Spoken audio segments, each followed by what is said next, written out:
Remal, তোমার কেমন লাগছে এই জিপ সাফারি যে তুমি করছো দীর্ঘদিন বাদে?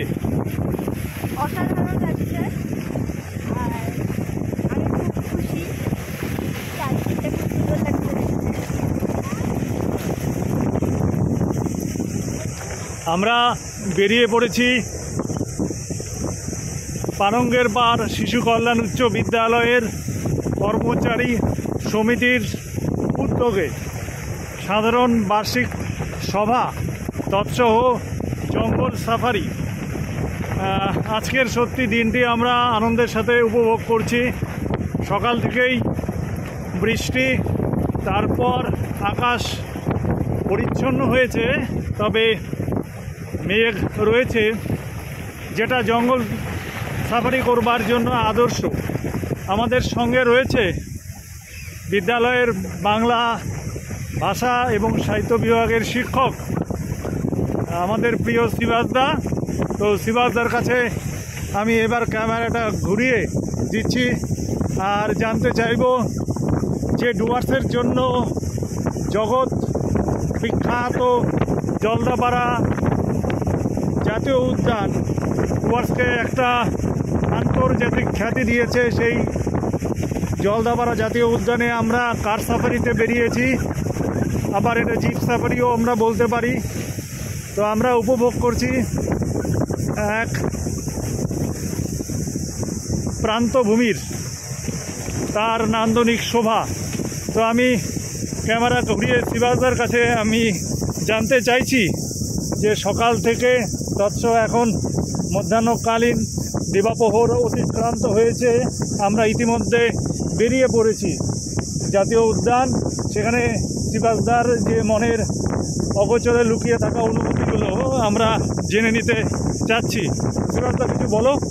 আসলে কাল থেকেই মনটা ময়ূরের মতো নেচে উঠছিল বারে বারে যে জলদাপাড়া ন্যাশনাল পার্কে আসবো, কার সাফারি করবো, বিদ্যালয়ের সমস্ত কাজকর্ম, এজিএমের কাজকর্ম সমাপ্ত হবে, সবার পরিবার নিয়ে আনন্দ হুল্লোড়ে মেতে উঠবো, বাড়ির থেকে দূরে আসবো এবং দূর ততটা নয়, কাছেই, কিন্তু দেখা হয় না, বারে বারে দেখলেও শেষ হয় না। কবির ভাষায় বলতে হয়, দেখা হয়নি নয়ন মেলিয়া, ঘর হইতে দুপা ফেলিয়া, একটি ঘাসের এই একটি ঘাসের উপর একটি শিশির বিন্দু কতবার দেখেছি, কিন্তু যতবার দেখতে এসেছি ততবারই মনে হয়েছে আরও নতুন, আরও নতুন, আরও নতুন। কোনোবারই যেন দেখা শেষ হয়নি, বারে বারে মন টেনেছে। রাত্রি যাপন করেছি এখানে, কিন্তু রাত্রি যাপন করার পরেও যেন মনে হয়নি শেষ হয়েছে আমার দেখা। তাই যতবার আসি ততবার নতুন নতুন অনুভূতি নিয়ে এখান থেকে ফিরি।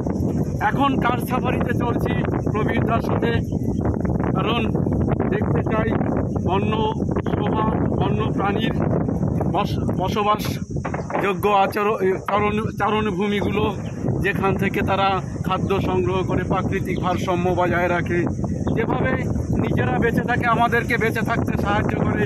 পাখিদের গুঞ্জন শুনতে পাচ্ছি, গাছে নতুন নতুন কচি কচি পাতা গজিয়ে উঠেছে, সেসব দেখে মুগ্ধ হচ্ছি।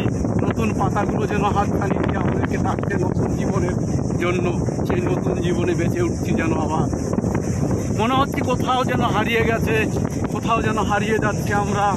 আমাদের গাড়িগুলোর সামনে একের পর এক যাচ্ছে, সমস্ত ইএসকেএইচএস সোসাইটির সেই গাড়িগুলো দেখা যাচ্ছে।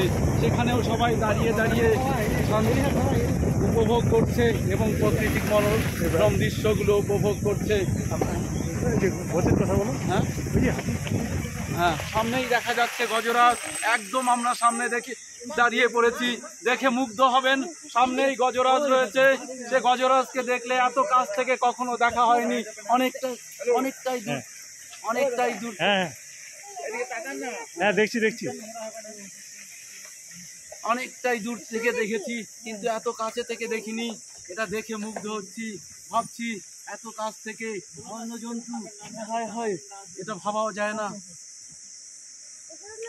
অসাধারণ অসাধারণ অসাধারণ।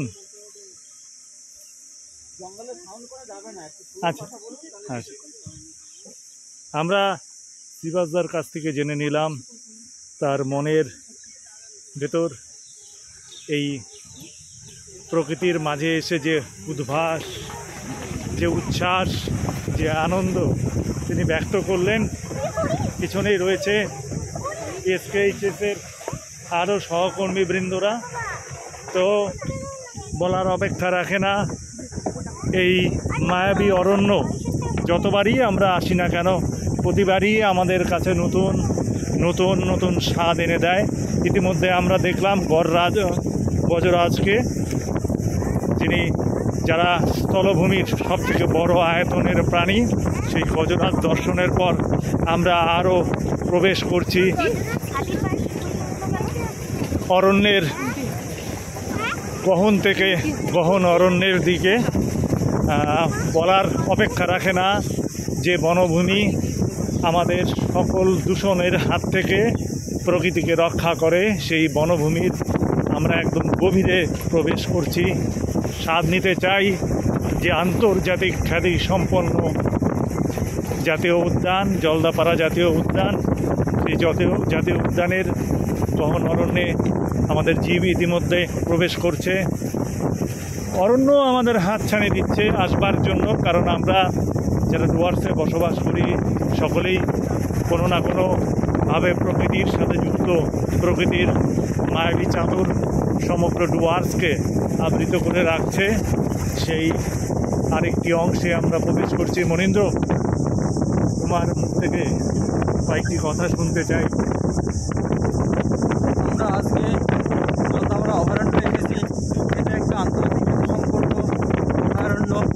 এই অভয়ারণ্যে এসে আমাদের নতুনভাবে সেজে উঠেছে। আমাদের মন পূর্বে যত অশনি সংকেত এবং যুদ্ধের যে বাতাবরণ, সেই বাতাবরণকে পিছনে ফেলে দিয়ে এসে আমরা আমাদের মনকে নতুনভাবে সাজাতে এবং নতুনভাবে আমাদের মনকে সামনের দিকে এগিয়ে নিয়ে যেতে আমরা আজকে এই অভয়ারণ্যে এসেছি। এবং এই অভয়ারণ্যে এসে আমাদের মন এতটা হুল্লোড়ে আমোদিত হয়েছে যা আর আমাদের সাথে প্রকাশ করতে পারছি না। Very good, very good. সঙ্গে রয়েছে আমার স্নেহের, আমার আদরের, যাকে নিয়ে আমার নিত্যদিনের কার্যক্রম, আমার আদরের রিদমা, অর্জুনা। বাবা, তোমার কেমন লাগছে? খুব ভালো লাগছে। আচ্ছা আচ্ছা, এই যে সকাল থেকে যে বৃষ্টি, তারপরে তুমি আজকে আসতে পারলে, সেটাকে তুমি কেমনভাবে নিচ্ছ? অনেক ভালোভাবে নিচ্ছ। Very good, very good.